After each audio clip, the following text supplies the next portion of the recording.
Viremos agora para a pesquisadora Sâmia Serra Nunes, do Instituto do Homem e Meio Ambiente da Amazônia, Amazon, que também disporá do seu tempo de 10 minutos. Tá bom. Boa tarde a todos, senhores, ministros. Onde passa aqui? Okay, então, só reiterando que esses dados que eu vou mostrar para vocês agora, eles são partes da minha tese de doutorado, que eu termino em exatamente uma semana, então, bastante ansiosa. Mas também fico muito feliz porque eu acho que tudo que eu vou mostrar agora, ele já foi muito bem embasado anteriormente pelos meus colegas. Então, não vai ser tão difícil quanto eu pensava. Começo dizendo que o Amazon ele é a favor das ações diretas, baseado em 3 principais evidências. A primeira, a redução do percentual de reserva legal. Muita gente já falou sobre isso, não vou repetir, mas vou mostrar os dados daqui a pouco. Sobre o aumento da área de compensação, também já foi bastante debatido, eu vou mostrar alguns números. E, por último, essa ampliação, a flexibilização de onde a compensação pode ser dada. Então, eu começo mostrando a nossa área de estudo. Esse estudo é específico para o estado do Pará. Então, nós nos detivemos a áreas de cá reais e que ocupam cerca de 60% da área cadastrável.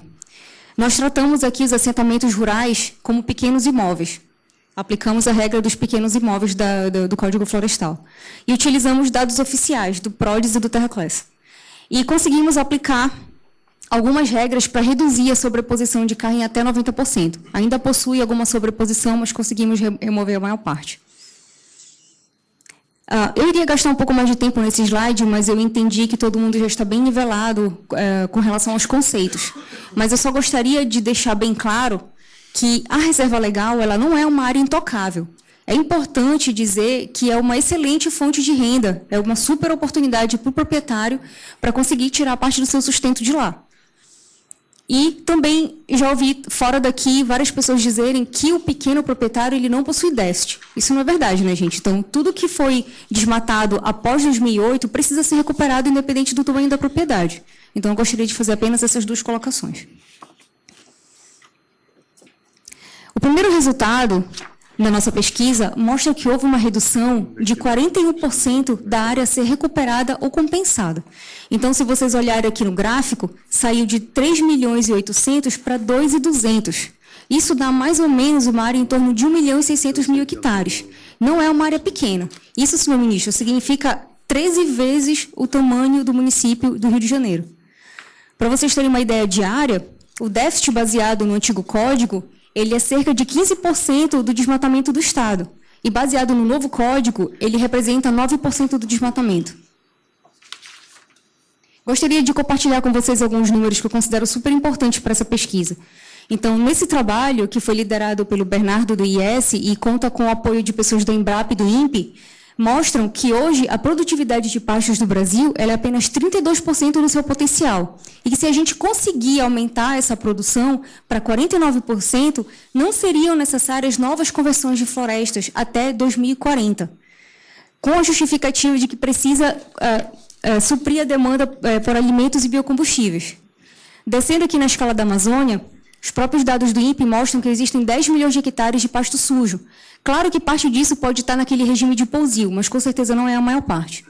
O que significa isso? Significa que essa redução de reserva legal, ela não é necessária, não é interessante nem para a sociedade, nem para o meio ambiente. O que a gente precisa fazer é utilizar de forma mais eficiente a área que já se encontra abandonada. Que essa área no Brasil ela é imensa, então precisa aumentar a eficiência de utilização dessas áreas. O segundo resultado, ele mostra que houve um aumento de 88% do excedente para compensação.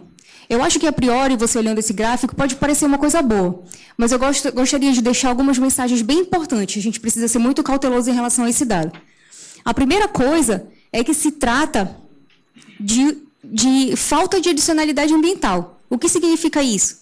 Ora, você já é requerido por lei que você proteja aquela floresta contra o desmatamento, por exemplo. E o proprietário vai receber para proteger aquela floresta, que já é protegida por lei, e ainda vai compensar por um déficit legal de outro proprietário.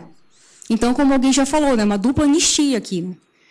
Então, e por último, alguém poderia dizer, Sâmia, mas olha só o potencial de floresta para compensação. Isso aqui também é uma excelente oportunidade para a geração de renda para o proprietário. Mas será? É a própria lei da oferta e da demanda, né? Talvez a oferta tenha aumentado tanto que talvez não seja de tanto interesse do proprietário, talvez o que isso gere em termos de lucro não seja tão interessante para o proprietário a ponto dele realmente querer manter essa terra. A terceira e última evidência mostra que 77% dos municípios do Pará, ou seja, 112 de 144, eles poderiam compensar seu déficit dentro do próprio município. Então, esse aqui ele é o mapa de balanço de reserva legal para o Estado.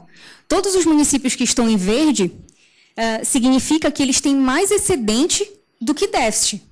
E apenas 32 municípios que estão em tom de vermelho teriam que recorrer aos municípios vizinhos para compensar o seu déficit. Isso significa que o Estado do Pará ele poderia compensar todo o seu déficit dentro do próprio Estado e ainda sobraria 9 milhões de hectares para compensar por déficit de outros estados. Isso é um número super importante. E a gente está falando de um estado que é super complicado em termos históricos de desmatamento. Então, nos últimos anos, aí vem brigando pelo primeiro lugar do ranking de desmatamento dos estados que mais desmatam na Amazônia. Então, a gente não está falando de um estado que é essencialmente florestal. Também tem um histórico difícil de desmatamento. Então, aqui eu mostro para vocês a diferença de escala com relação ao novo e o antigo código. Se vocês olharem aquele pontinho vermelho dentro do município de Paragominas, dentro do Pará, aquilo é uma microbacia. Então, em laranja, você tem o município de Paragominas, em preto, o estado do Pará, e em verde, o bioma. O que isso significa? Que a gente passou da obrigação de compensar ou restaurar dentro de uma microbacia para essa escala gigante aqui do bioma. Quais são as implicações ecológicas disso? Também já foi falado. É a mesma coisa que você desmatar uma área de floresta densa dentro do estado do Pará e compensar por isso no Mato Grosso, que tem uma estrutura de floresta completamente diferente. Ou então escolher compensar numa área dentro do Amazonas, onde a pressão por desmatamento é muito, muito menor, e a fragmentação da floresta também é muito menor. Então, isso traz prejuízos muito importantes para o meio ambiente.